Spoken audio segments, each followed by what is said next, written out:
Hey gang, Joyce with Skipping Calves Farms here.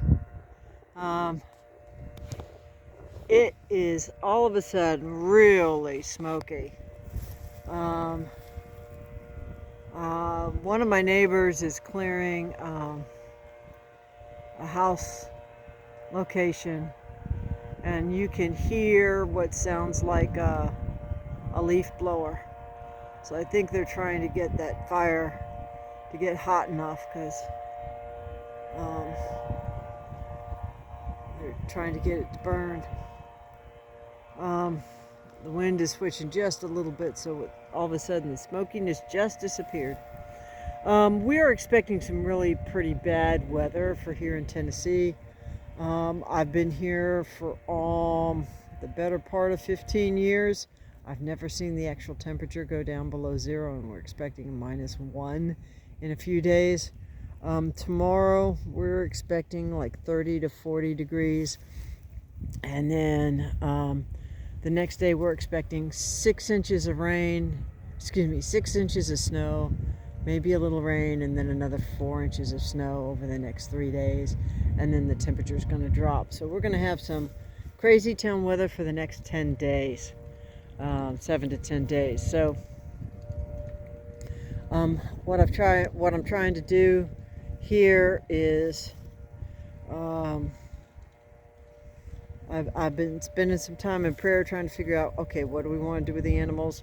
I just moved the sheep off of this area, and we needed all the woody stuff back. And they started grazing this this long, narrow section, and I was having them go down section by section, and then I just opened it up because we're going to be having some bad weather. I wanted to be able to graze all the succulent stuff, which is what they're principally going after right now, before we get that snow and bad weather. So I'm giving them full access to the entire paddock instead of subdividing it. And so they're going after the succulent stuff down at the other end for the most part.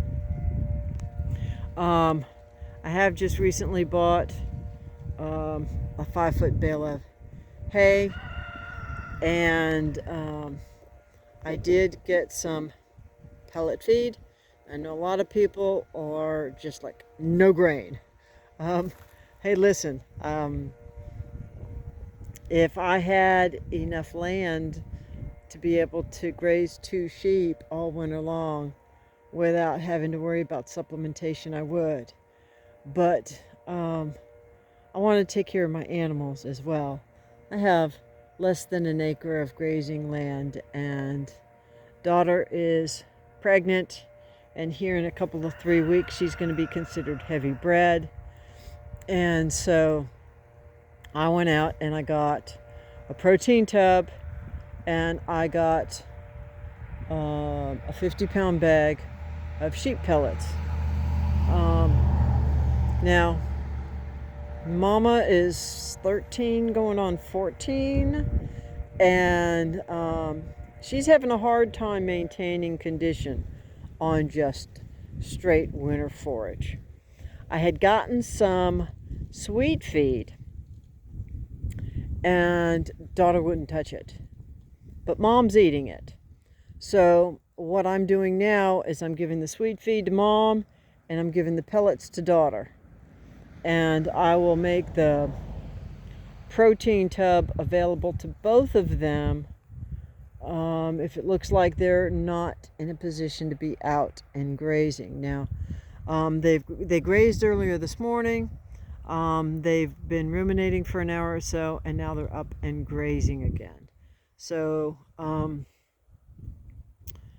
that's the status of the sheep.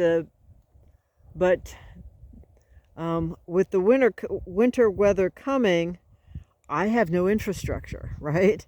So what I had done before, early on, I had showed a video where I had put the corrugated metal, the wide corrugated metal like you see over here, underneath the semi that's like 4 feet wide. Well, the sheep were sleeping away from that because they couldn't see through it. So I had gotten a hold of some gates for, you know, like keeping kids and dogs in a certain part of the house, and it was given to me, and I said, thank you very much. And so what I had done was I had used those gates, and let me zoom back out. Here's the plastic gates, and then I had a real short piece, maybe 12 or 14 inches tall, of sheet metal that I put behind it. Now that was the setup in that corner, which is the southwest corner. But we're not getting a storm from the Gulf. We're getting a winter storm. So I had to move everything over here. I did find another piece of sheet metal that's just about the same height as the gates. Now the sheep are now used to the gates, and they can see over the gates. They didn't like the sheet metal before because it couldn't see past it. It was too tall. So I just moved pretty much what I had before. Let me put you on hold in just a second. Let me step over the fence and I'll show you what the inside looks like. Okay, so this is what it looks like.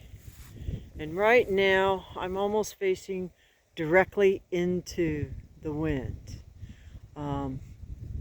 That's just about due north. And that's where the storm is going to be coming from. So I did basically recycled what I used on the south side. I did get that extra panel so you can't see through the gates, but they can still see over it. And so they're already used to the white halfway up. And I was able to take one of the two full width panels that I had put the metal on, the wood frame on. Wind just blew up to show it to us. That is now the panel that's at the corner. And so they now have a roof that goes all the way out past the corner, and then that blanket now hangs down. So when the wind starts swinging around from a little bit more from the west, and I may have to re-secure the blanket over here because it's blowing back too far this way. Probably have to put something to hold it down or tuck it in under one of that side strap.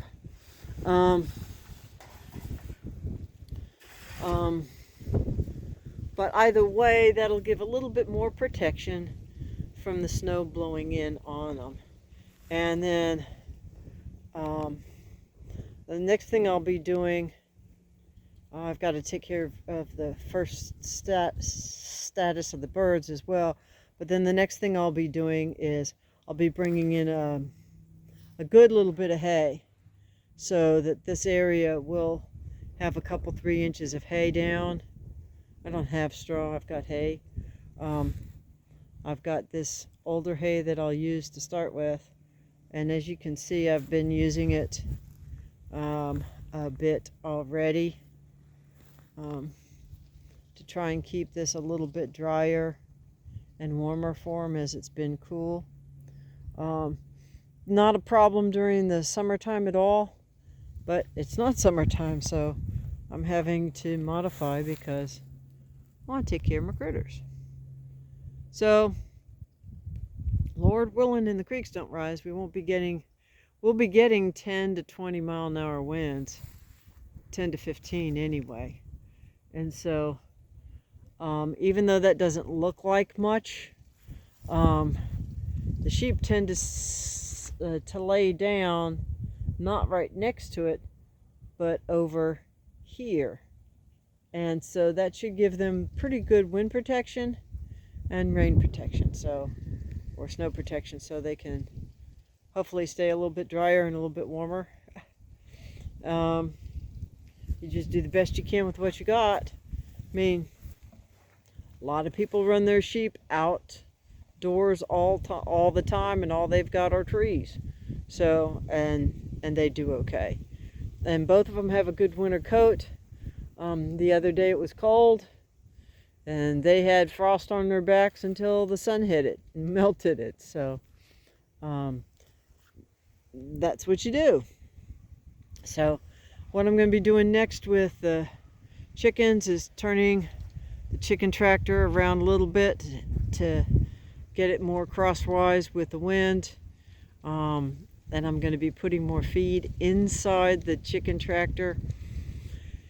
And once I move it and get it settled, then I'll be coming up here.